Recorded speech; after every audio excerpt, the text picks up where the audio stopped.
سید عالم نور مجسم حضرت محمد صلی اللہ تعالیٰ علیہ وسلم کی زیارت نصیب ہوئی، ان کو زیارت سے مشرف ہوئے، اور انہوں نے سنا کہ آپ صلی اللہ تعالیٰ علیہ وآلہ وسلم یہ فرما رہے ہیں کہ بلکہ حکم دے رہے ہیں کہ جاؤ اور ابو العباس نحوی سے ہمارا سلام کہنا، اور ان سے کہنا کہ انت صاحب العلم المستقیلی، یعنی یہ فرمایا، اور اس کا مطلب یہ ہے کہ یعنی ان سے یوں کہنا ہے کہ تم وسیع علم والے ہو، کیونکہ قرآن اور حدیث کا جو سمجھنا ہے وہ علم النحو پر ہی موقوف ہے۔ تو کتنی بڑی یہ بات ہے۔ یہ علامہ جلال الدین سیوطی رحمۃ اللہ تعالی علیہ کی کتاب ہے، اس کا نیچے ریفرنس دوں گا، اس کے پیج نمبر، یہ ساری چیزیں میں آپ کو اس میں ضرور بتاؤں گا۔ اچھا، اسی طرح سے ایک اور بزرگ ہیں جو کہ نحوی ہیں، ان کا نام آپ بہت دفعہ سنیں گے، امام سیبویہ رحمۃ اللہ تعالی علیہ، اور انہوں نے نحو میں بڑا کام کیا ہے۔ آگے چل کے کچھ اختلافات آتے ہیں کہ نحویوں کے پھر دو گروہ ہو جاتے ہیں، پھر کسی معاملے کے بارے میں جو ہے وہ ایک گروہ یہ کہتا ہے کہ نہیں، یہاں پر اس کو یوں نہیں یوں لکھا اور پڑھا جائے گا، اور ایک گروہ یہ کہتا ہے کہ یہاں پر یوں نہیں یوں لکھا اور پڑھا جائے گا۔ تو پھر بہرحال یہ آپ لوگوں کو کچھ نام پتہ ہو جائیں گے، یہ ہمارے وہ بزرگ ہوں گے جن کے سائے تلے، جن کے وسیلے سے یہ ہم سارا یہ کورس کریں گے انشاءاللہ عز و جل۔ تو امام سیبویہ کا انتقال ہوا، کسی نے خواب میں دیکھا ان کو، اور دیکھ کر پوچھا کہ ما فعل اللہ بکا، اس کا مطلب یہ ہے کہ یعنی اللہ تعالیٰ نے آپ کے ساتھ کیا معاملہ فرمایا؟ تو انہوں نے جواب دیا کہ اللہ عز و جل نے مجھے اتنی کثیر بھلائی عطا فرمائی کہ میں آپ بیان نہیں کر سکتا ہوں۔ انہوں نے پوچھا خواب، انہوں نے پوچھا کہ بھئی کس وجہ سے ایسا ہوا؟ تو انہوں نے فرمایا امام سیبویہ نے کہ کیونکہ میں نے اللہ پاک کے نام کو نا اعرف المعارف لکھا تھا، یا اعرف المعارف قرار دیا تھا۔ اعرف اس میں تفضیل کا صیغہ ہے، جو بھی میں نے آپ لوگوں کو اسماء مشتقہ پڑھائے تھے، اللہ اکبر کے وزن پہ، افعلو کے وزن پہ اعرف، یعنی خاص الخاص۔ تو یہ بات اللہ پاک کو اتنی پسند آئی کہ اللہ تعالیٰ نے مجھے بخش دیا اور مجھے معاف کر دیا، اور مجھے بہت اچھے حال کے اندر رکھا ہوا ہے۔ آپ کے پاس اگر خلاصۃ النحو کتاب ہے، جو میں نے آپ کو پی ڈی ایف بھی بھیجی تھی، اور میں نے آپ سے کہا تھا کہ وہ خرید کے رکھ لیجئے گا، بڑی اچھی کتاب ہے، اور اس کے جو مصنف ہیں وہ اس دور حاضر کے جو ہے وہ امام النحو ہیں، وہ علامہ مفتی عبد الواحد حنفی دامت برکاتہم العالیہ۔ انہوں نے اپنی اس کتاب خلاصۃ النحو کے پیج نمبر 96 اور 97 کے درمیان میں یہ دو باتیں لکھی ہیں، اور کتابوں کے حوالے بھی لکھے ہیں۔ تو اب آپ اس سے اندازہ لگائیے کہ ابھی تک آپ علم الصرف پڑھ رہے تھے، دراصل وہ بھی نحو کا حصہ ہے، ایسا نہیں ہے کہ وہ ہم نے جو کیا وہ کوئی ثواب کا کام نہیں تھا، یا اس کی کوئی اتنی بڑی فضیلت نہیں تھی۔ یہ جو فضیلتیں آپ کو بیان کی گئی ہیں یہ اس پر بھی اپلائی ہوتی ہیں۔ تو اب آپ کو یہ پتہ چل گیا کہ علم النحو سیکھنا یہ اتنا ضروری ہے کہ رسول اللہ صلی اللہ تعالی علیہ وآلہ وسلم نے یہ فرمایا ہے کہ اگر قرآن اور حدیث کا فہم حاصل کرنا ہے، اس کی سمجھ حاصل کرنی ہے، تو علم النحو سیکھنا پڑے گا۔ اب یہ فرض کفایہ ہے، مطلب یہ نہیں ہے کہ اب سارے مسلمان، ہر مسلمان پہ یہ فرض ہو گیا کہ وہ علم النحو سیکھے، ہاں لیکن آپ پہ فرض ہو گیا۔ لہٰذا آج کے اس چھوٹے سے سبق میں ہم نے اتنی امپورٹنٹ اور اتنی قیمتی بات سنی ہے، اتنی اچھی بات ہم نے بتائی ہے، اللہ پاک نے یہ باتیں ہم تک پہنچائی ہیں، ہم اللہ تعالیٰ کا بہت شکر ادا کرتے ہیں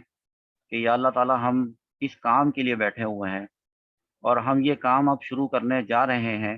کیونکہ اب جب کہ ہمیں پتہ چل چکا ہے کہ علم النحو سیکھنے کی کیا فضیلت ہے، علم النحو کس نے وضع کیا تھا، اس کو ایجاد کرنے کی ضرورت کیوں پیش آئی تھی، ضرورت جب پیش آتی ہے اور کوئی کام کیا جاتا ہے تو یقیناً اس کام کا کوئی ٹارگٹ ہوتا ہے، کوئی ہدف ہوتا ہے، تو وہ بزرگ جو ہیں وہ ٹارگٹ اچیو کرنا چاہتے تھے۔ اب ہم اس فیلڈ میں آ چکے، ہمارا پہلا دن ہے، تو ہم بھی اس ٹارگٹ تک پہنچ جائیں گے انشاءاللہ عز و جل، اگر ہم نے محنت سے اور لگن سے اس کو جاری رکھا اور اپنے اساتذہ کی قدر کی اور اپنے جو ہمیں اسباق ملے اس کی قدر کی، اس کو توجہ سے دیکھا، انشاءاللہ عز و جل ہم اس کو ٹارگیٹ کو پہنچ جائیں گے۔ ایک اور ایڈیشنلی ایک میں آپ کو بات بتا دیتا ہوں، وہ بس جاتے جاتے آپ یہ آخری بات میری سن لیں کہ ہمارے کورس میں جو کہ میں اب آپ کو شروع کروانے لگا ہوں، اس میں ہمارا طریقہ تھوڑا سا ایک مختلف ہے۔ ٹھیک ہے، گرافیکل پریزنٹیشن ہوتی ہے، سب کو پتہ ہے میرے کورسز کے اندر، تو کلرفل طریقے سے میں ڈیمونسٹریٹ کرتا ہوں چیزوں کو، یہ بھی پتہ ہی ہے، لیکن جو چیز نہیں پتہ ہے وہ میں ابھی بتا دیتا ہوں آپ کو۔ بات یہ ہے کہ میں زیادہ تر ایگزامپلس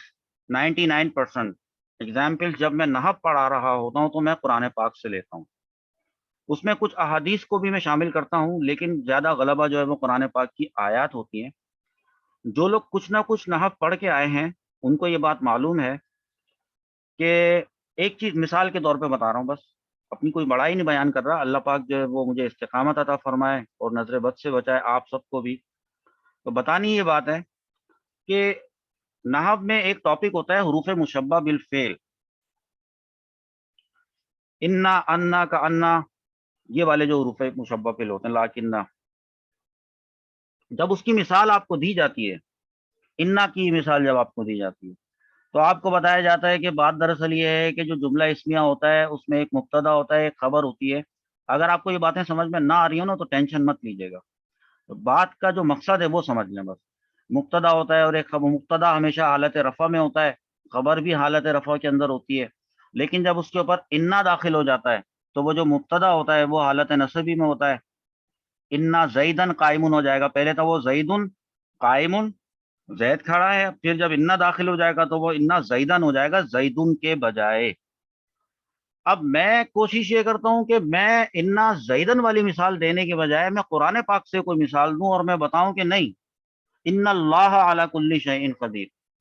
اصل میں تھا اللہ علی کل شیء قدیر، لفظ اللہ اس میں جلالت یہ حالت رفع میں تھا، جب یہ انا داخل ہوا تو اس نے لفظ اللہ کو نصب دے دیا تو یہ بن گیا ان اللہ علی کل شیء قدیر۔ تو اللہ کرے کہ میں اس میں اور بھی کامیاب ہو جاؤں اور میں آپ کو ہر قاعدے کی قرآن پاک سے یا حدیث سے ہی مثال دینے میں کامیاب ہو جاؤں۔ اگر کبھی نہ مل رہی ہو تو مجبوری ہوگی، لیکن انشاءاللہ عز و جل آپ کے نصیب سے بھی بہت کچھ مجھے ملے گا، یعنی جو اس وقت آپ تک پہنچا ہے، جو کچھ آج آپ نے سیکھا ہے، سنا ہے، یہ دراصل آپ کا اپنا مقدر تھا، آپ کی اپنی دعائیں تھیں جو قبول ہوئی تو آپ تک یہ چیز پہنچی ہے۔